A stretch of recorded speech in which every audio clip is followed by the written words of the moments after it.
Փաշինյանը հայտարարեց, որ ապրիլի 1-ից թոշակները կբարձրացվեն մինչև 10,000 դրամով։ Ինչ եք կարծում, դա ինչ որ կերպ կապ ունի գալիք ընտրությունների հետ։ 10,000 դրամ ավելացնում է, 100,000 մտնես խանութ պարկ ես մնում։ Դրա լավը որն է, ինչ հասկանանք։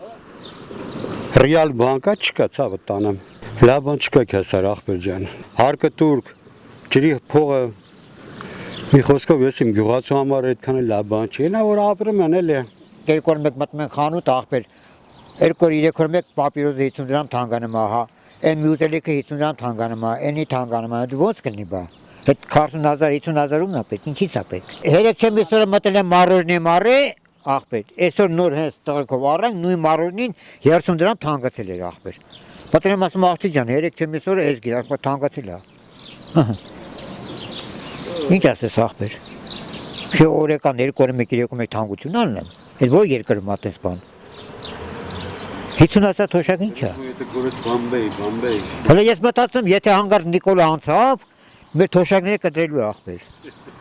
100%։ Մարդկան նստած է, կնոպի տեղը չի մանեմ կամ չի մանեմ, որը պետք է սխմի ախպեր։ Ճիշտ եմ ասում, թե սխալ եմ ասում։